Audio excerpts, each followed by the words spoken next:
दोस्तों CISM prep series में अभी तक 3 वीडियो बन चुके हैं, जिसमें हम लोग ने डोमेन 1 इंफॉर्मेशन सिक्योरिटी गवर्नेंस शुरू कर चुके हैं। और इसमें अभी तक हम लोग ने तीनों वीडियो में मिला के कौन कौन से टॉपिक पढ़े हैं एक बार मैं जल्दी से बता देता हूँ। आपको डिस्क्रिप्शन में तीनों वीडियो का लिंक भी मिल जाएगा। ठीक है, हम लोगों ने सबसे पहले ये देखा था कि information security governance chapter basically 2 part में डिवाइड किया गया। Part A is enterprise governance and part B is information security strategy. ठीक है, अब इंटरप्राइज गवर्नेंस में हम लोगों ने क्या क्या पढ़ा था? हम लोगों ने पढ़ा था गवर्नेंस क्या होता है, मैनेजमेंट क्या होता है, दोनों का डिफरेंस, दोनों का डेफिनेशन विद एग्जाम्पल वो समझा था। इसके अलावा हम लोगों ने एक मॉडल पढ़ा था जिसको हम लोग कहते हैं गवर्नेंस ऑब्जेक्टिव, जिसमें one of the main important function is for the value creation. इसके बाद बहुत ही इंपॉर्टेंट टॉपिक पढ़ा था importance of information security governance, जिसमें हम लोगों ने कुछ पॉइंट पढ़े थे, जिसमें हम लोगों ने देखा था कि स्टेक होल्डर का कॉन्फिडेंस बढ़ता है, प्रिडिक्टिबिलिटी कैपेसिटी बढ़ती है, हम लोग प्रिडिक्ट कर सकते हैं कोई भी रिस्क होगा। ये सारी चीज़ें, बहुत सारे ऐसे पॉइंट्स थे जो हमने कवर किए थे। और उसके बाद नेक्स्ट टॉपिक पढ़ा था outcome of information security governance, जिसमें हम लोगों ने 6 आउटकम पढ़े थे, जो कि था strategic alignments, value delivery, resource optimisation, risk management और performance measurement and assurance process integration. तो ये सारे टॉपिक अब तक हम लोग ने 3 पार्ट में ख़त्म कर चुके हैं।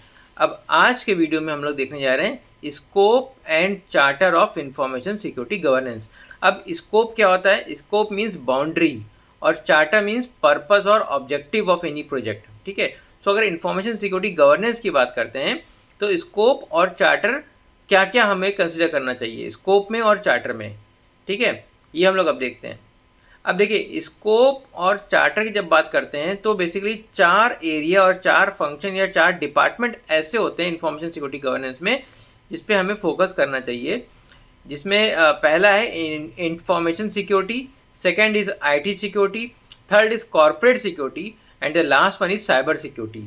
ये 4 एरिया, फंक्शन और डोमेन्स और डिपार्टमेंट आप ये कह सकते हैं जो किसी ऑर्गेनाइजेशन में हो सकते हैं। और आपको ये देखना है कि आप किस डिपार्टमेंट में या किस फंक्शन में आपका रोल क्वालिफाई कर रहा है। ठीक है, सो एक एक डिपार्टमेंट या एक एक फंक्शन सभी धीमे धीमे समझते हैं विद एग्जांपल। सबसे पहले है इंफॉर्मेशन सिक्योरिटी।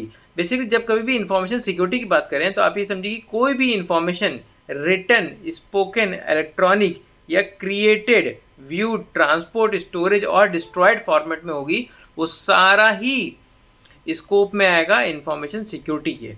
ठीक है, तो इंफॉर्मेशन सिक्योरिटी में किसी भी फॉर्मेट में रहे, किसी भी मोड में रहे, किसी भी मीडियम में रहे, ठीक है, चाहे वो मीडियम रिटन हो, स्पोकन हो या इलेक्ट्रॉनिक हो, या वो क्रिएट किया गया हो, व्यू किया गया हो, ट्रांसपोर्ट किया गया हो, स्टोर किया गया हो या डिस्ट्रॉय भी किया गया हो, ये सब हमें कैटर करना होता है अंडर इंफॉर्मेशन सिक्योरिटी के। अब नेक्स्ट पॉइंट आता है इसमें आईटी सिक्योरिटी। आईटी सिक्योरिटी फिर क्या करता है? कोई भी ऑर्गेनाइजेशन में जब कोई टेक्नोलॉजी की बात करते हैं ना, जैसे मान लीजिए आपके इंटरप्राइज में सिम टेक्नोलॉजी है, पिम है, डीएलपी, एनक्रिप्शन है, ईमेल सिक्योरिटी है, ऐसे कोई भी टेक्नोलॉजी है। सो उस टेक्नोलॉजी का के रिस्पेक्ट में जो भी कस्टोडियन पार्ट रहेगा, फॉर एग्जांपल आपको उस टेक्नोलॉजी का बीइंग ए आईटी सिक्योरिटी गाय, आपका रोल रहेगा कि उस टेक्नोलॉजी का कस्टडी आपके पास रहेगी। Custody means you need to ensure that कि उस टेक्नोलॉजी का बेस लाइन हो, उस टेक्नोलॉजी में आपने गाइडलाइन फॉलो करी हो, या उस टेक्नोलॉजी को इम्प्लीमेंट करते समय जो इंफ्रास्ट्रक्चर है वो हार्डेंड हो। ठीक है, ये सब आ जाता है आईटी सिक्योरिटी में। IT security basically only custodian of the technology. ठीक है, आप बस ऐसे समझिए। नेक्स्ट इसमें आ जाता है जिसको हम लोग कहते हैं कॉर्पोरेट सिक्योरिटी। अब कॉर्पोरेट सिक्योरिटी क्या होता है? बेसिकली कई सारी एंटरप्राइज में ये एक एडिशनल लेयर ऑफ सिक्योरिटी रहता है other than IT security operations. IT security operations के अलावा एक और लेयर कई सारी ऑर्गेनाइजेशन में, ये एंटरप्राइज में होता है, इसको हम कहते हैं कॉर्पोरेट सिक्योरिटी। अब ये करता क्या है? ये बेसिकली ये देखता है जो आईटी सिस्टम्स हैं उसमें इंफॉर्मेशन सिक्योरिटी प्रोसेस को इस्टेब्लिश करने में जो पॉलिसीज़ या स्टैंडर्ड हैं वो फॉलो हो रहे हैं कि नहीं हो रहे हैं, वो कॉन्फ़िगर हो रहे हैं कि नहीं हो रहे हैं, या वो इन्फोर्स्ड हो रहे हैं कि नहीं हो रहे हैं। तो वो कॉर्पोरेट सिक्योरिटी बेसिकली एक आई रखता है इंफॉर्मेशन सिक्योरिटी पे, आईटी सिक्योरिटी पे। और आईटी सिक्योरिटी का बेसिकली काम यही रहता है कि जो भी टेक्नोलॉजीज़ हैं उस टेक्नोलॉजी पे हम लोग को as a custodian we work. मतलब अगर एज ए कस्टोडियन हम लोग को हार्डनिंग करनी है, बेस लाइनिंग इस्टेब्लिश करनी है, या ये इंश्योर करना है जो भी आईटी इंफ्रास्ट्रक्चर वो सारे हार्ड एंड हो, ये सारा ही आ जाता है टेक्नोलॉजी के एंगल से आईटी सिक्योरिटी में। और corporate is additional layer of IT security, जो ये देखता है कि information security policies and standard enforce हुए हैं कि नहीं हुए हैं, वो ये देखता है। और लास्ट आ जाता है दोस्तों जिसको हम लोग कहते हैं साइबर सिक्योरिटी। अब साइबर सिक्योरिटी क्या करता है? Cyber security basically information security governance और मैनेजमेंट का कॉम्बिनेशन होता है। और इसमें बेसिकली क्या होता है, इंफॉर्मेशन सिक्योरिटी गवर्नेंस हम लोगों ने अभी पढ़ा था, जिसमें हम लोग देखते हैं रिटर्न स्पोकन वर्बल या क्रिएटेड डिस्ट्रॉयड स्टोर्ड या ट्रांसपोर्टेड फॉर्म में जो भी इंफॉर्मेशन होती है वो सब आता है इंफॉर्मेशन सिक्योरिटी गवर्नेंस में। एंड मैनेजमेंट में means managing all this things, ठीक है, ये सारा ही आ जाता है हमारा साइबर सिक्योरिटी में। तो cyber security is a combination of information security governance and management, ठीक है।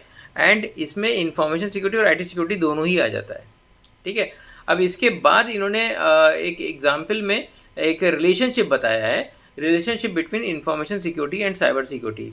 अब इसमें आप ये समझिए, जो साइबर सिक्योरिटी है ये एक छोटा सा पार्ट होता है information security, means information security is much larger picture, much larger area जो कवर करता है किसी भी इंटरप्राइज में, और उसका एक छोटा सा पार्ट होता है साइबर सिक्योरिटी, ठीक है। So that is a relation.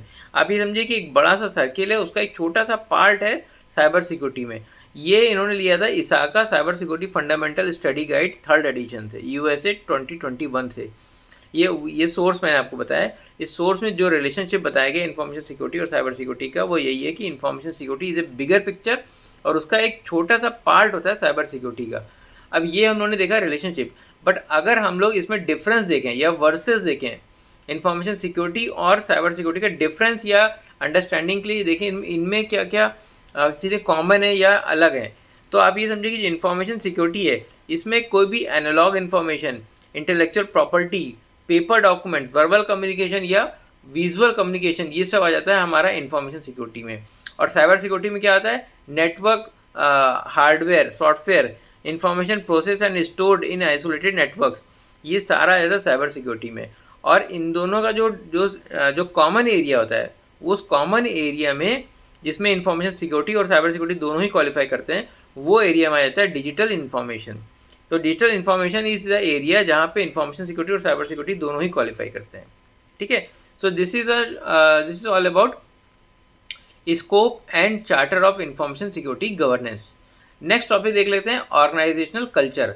अब कल्चर की जब कभी बात होती है तो बेसिकली कल्चर क्या रिप्रेजेंट करता है? कल्चर रिप्रेजेंट करता है किसी ऑर्गेनाइजेशन का behaviour, how the organisation react और how organisation is going to communicate any kind of information, formal और इनफॉर्मल, स्ट्रक्चर और unstructured, what to get done, attitude, norms,